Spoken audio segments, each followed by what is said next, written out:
Good morning, guys. Happy coffee talk. This is a Saturday morning coffee talk. I don't normally do coffee talks on Saturdays, but I wanted to today. I'm drinking coffee by myself, and I thought I would share with you.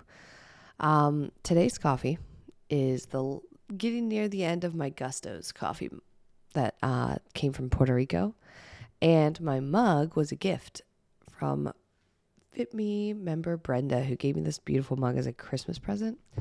And I love it. If you're new to Coffee Talk, I like to share what I'm drinking in my mug, just like we would if we were together. I'd probably tell you, hey, this coffee is from this place, and I love this mug because, and I'd probably kick off our little coffee conversation with that.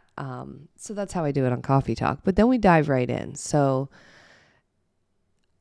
Coffee Talk message for today is based off of my kitchen experience this morning. And I'm giving it some thought, but this one you will want to save. You'll use this forever, so keep listening. This morning I went into the kitchen and I wanted to make coffee. That's all I wanted to do, in fact. And I looked around and the dishwasher was clean but full. It needed to be unloaded. The counters were covered with stuff. Not like epic bad, because I did clean up a little bit last night, but not clean. Not the kind you'd come down and you'd be like, yes, glory. Nope. Not like that stuff. Last night we got back from jujitsu at like 8:00. We did all the juggle, got the kids in bed, and, it just was Friday night. So the kitchen did not get clean. So anyways, I'm making my coffee and I'm standing there. And I decided to do my rule, which I have this funny little rule. And this is what you're going to take away from this episode. It's called the rule of 10. And when I don't feel like doing something, and I certainly did not feel like cleaning up my kitchen at 6:30 this morning, I decide that I'm just going to do 10. I count to 10. I started with the top rack of the dishwasher, and I decided I was going to put away 10 things only. So as my coffee was brewing, I started to put away a cup, and then a spatula, and then a mug, and then another cup, and Georgia sippy cup, and a top to the blender. And I'm going through this. I'm counting to 10. I get to 10, and I go over and I look at my coffee, and it's not done yet. So I feel pretty good about my 10. So I decide I'm going to do another 10. I'm going to do another 10. And I go back and I start putting away another 10 things. And I count to 10. And then I just kind of stop for a second and take a break. And then all of a sudden, I'm just like, well, still going to wait a little bit longer for coffee, and I'll just do another 10. And before I knew it, my dishwasher was completely unloaded, loaded. I cleaned my sink out, and I had put away not everything from my counter, but a lot of stuff from the counters. And then my coffee was brewed. I made my coffee and I sat down. And I realized that I do this all the time in lots of different ways, and you can do it too. Many times when I don't feel like working out, I don't want to, I'm kind of overwhelmed by it. Maybe I don't feel like I have time. I feel like I should be doing other stuff. I apply the rule of 10. I go out to the garage gym or wherever I'm going to be on the Peloton bike, and I say, I'm just going to do 10 minutes. That is the minimum. That's all I got to do, 10 minutes. And if I do the 10 minutes and that feels like enough, then I can be done. And if that 10 minutes feels like I want to keep going, then I keep going. And what happens 99% of the time is that the mental resistance that I was feeling before starting something goes away just by starting it. The biggest part of completing something is starting it. Most of the work is just in getting started. And so once you get over that hump and you remove some of the overwhelm, you remove some of the big commitment, you remove some of the feelings about it, because you're not making a giant commitment. You're not committing to doing the whole 1 hour workout. You're not committing to cleaning the whole kitchen. You're only committing to 10. Well, once you've made that commitment a little less daunting, well, then you're able to start. And then once you've started, momentum tends to be there. And I have other days, to be honest, where sometimes the momentum doesn't keep me going. So especially when it comes to like cleaning my house or doing stuff that I don't want to do, deleting emails, it's one of my least favorite things to do.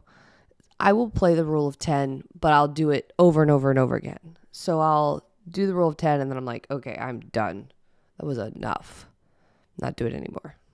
And I take a break and then I come back and I do it again. I'm like, okay, well, it's been an hour doing other stuff. Maybe I can do 10 more. And I do 10 more of whatever it is. So it really is an effective strategy. And yes, it's a mind game, but it's a mind game against the most difficult part of doing the thing. P.S. This is funny. A pull-up, similar.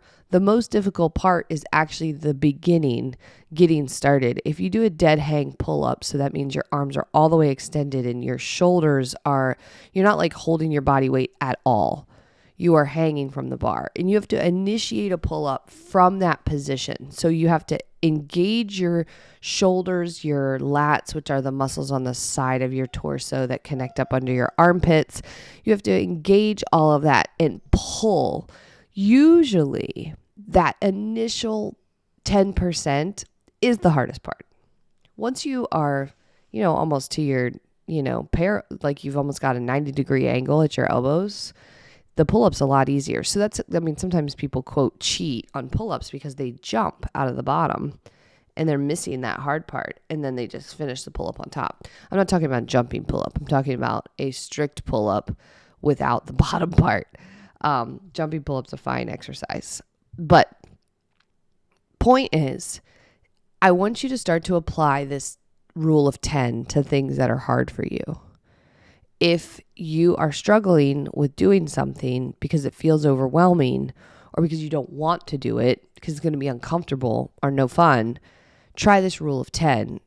It makes things more manageable. Also, it gamifies your life in a way that, I don't know, to me, I feel like I get points when I did my 10. I put away 10 forks. Fuck yeah, done. Sorry for the F-bomb. I don't always curse on here, but it's early.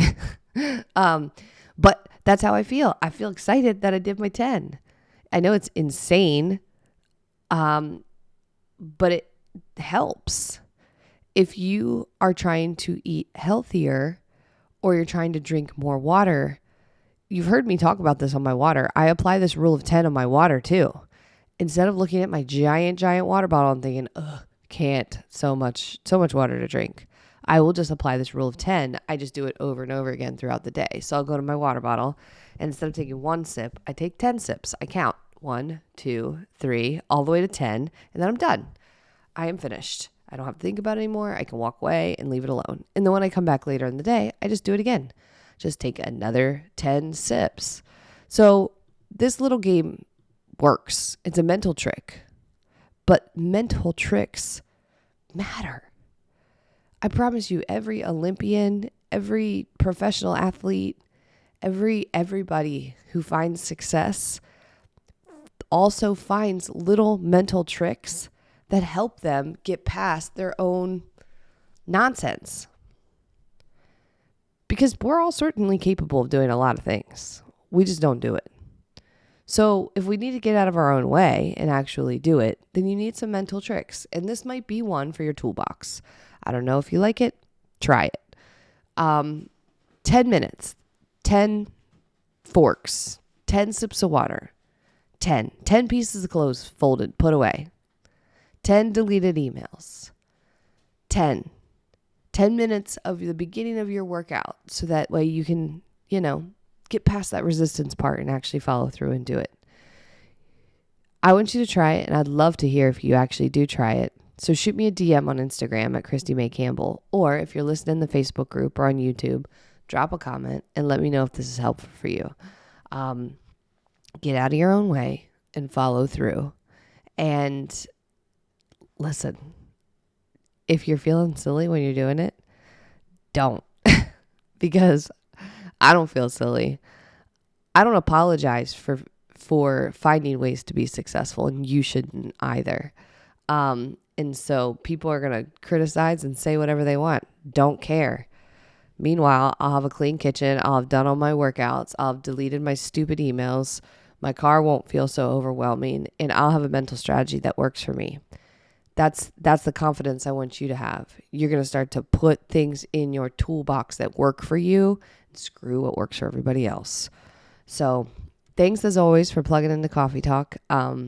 I love sharing this cup of coffee with you every morning and sharing this little journal entry of my mind out loud with you. If you enjoy Coffee Talk, do me a favor, subscribe on your favorite podcast platform, Spotify, Downcast, iTunes, all of the podcast ones. I think I'm even on like Google Podcasts and Amazon Podcasts now. So look and subscribe. And if you haven't joined our Facebook group, come on over to fitme Free Community. It's definitely the one place you want to be on Facebook. We will show you how to get started with diet-free, sustainable changes that'll work in your real life. Stuff like this that you can use for real will help you eat better, move more, take better care of yourself, and do it in a way that is not diet gimmick nonsense. So if that is what you're looking for, you can come to the fitme Free Community Facebook group, and I hope to see you there. So talk to you guys soon. Take care. Bye.